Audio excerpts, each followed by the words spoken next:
Isaiah 30.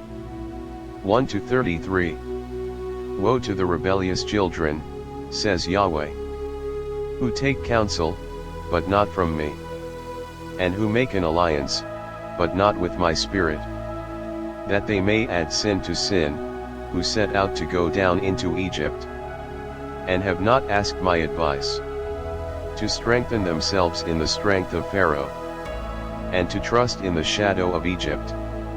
Therefore the strength of Pharaoh will be your shame, and the refuge in the shadow of Egypt your confusion.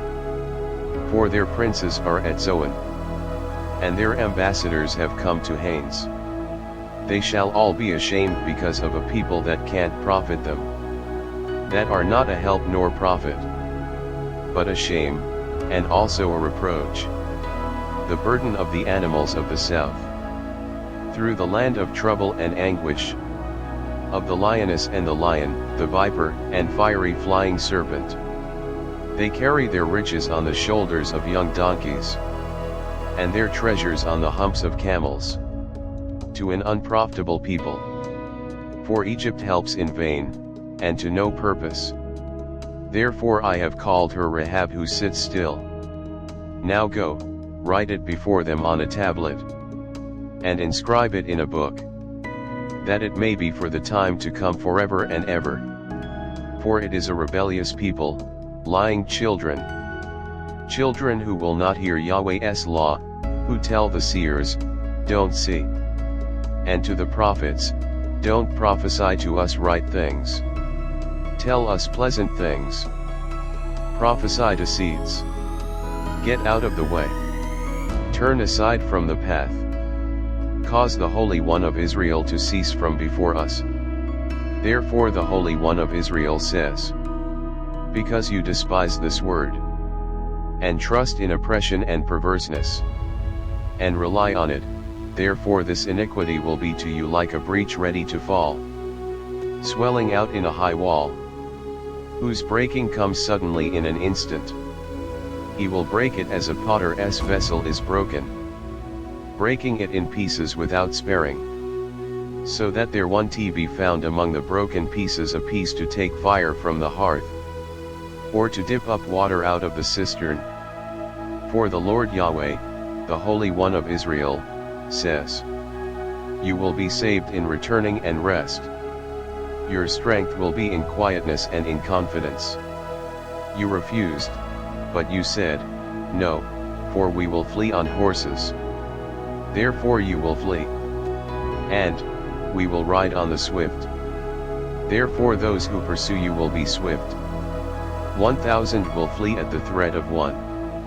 At the threat of 5, you will flee, until you are left like a beacon on the top of a mountain, and like a banner on a hill. Therefore Yahweh will wait, that he may be gracious to you. Therefore he will be exalted, that he may have mercy on you. For Yahweh is a God of justice. Blessed are all those who wait for him. For the people will dwell in Zion at Jerusalem. You will weep no more. He will surely be gracious to you at the voice of your cry. When he hears you, he will answer you. Though the Lord may give you the bread of adversity and the water of affliction, yet your teachers won't be hidden anymore. But your eyes will see your teachers, and when you turn to the right hand, and when you turn to the left, your ears will hear a voice behind you, saying, this is the way. Walk in it. You shall defile the overlaying of your engraved images of silver, and the plating of your molten images of gold. You shall cast them away as an unclean thing. You shall tell it, go away. He will give the rain for your seed, with which you will sow the ground. And bread of the increase of the ground will be rich and plentiful. In that day, your livestock will feed in large pastures. The oxen likewise and the young donkeys that till the ground will eat savory feed, which has been winnowed with the shovel and with the fork. There will be brooks and streams of water on every high mountain, and on every lofty hill in the day of the great slaughter. When the towers fall, Moreover, the light of the moon will be like the light of the sun. And the light of the sun will be 7 times brighter, like the light of 7 days. In the day that Yahweh binds up the fracture of his people, and heals the wound they were struck with. Behold, Yahweh's name comes from far away, burning with his anger, and in thick rising smoke. His lips are full of indignation, and his tongue is as a devouring fire.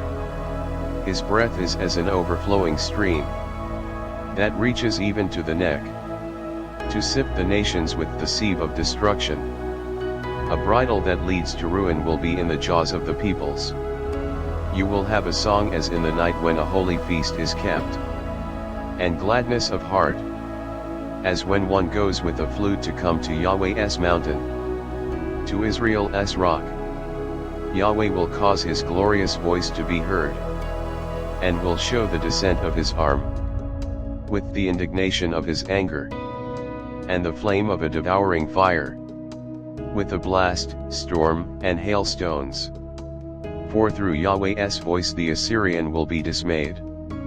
He will strike him with his rod. Every stroke of the rod of punishment, which Yahweh will lay on him, will be with tambourines and harps. He will fight with them in battles, brandishing weapons. For his burning place has long been ready. Yes, it is prepared for the king. He has made it deep and large. Its pyre is of fire and much wood.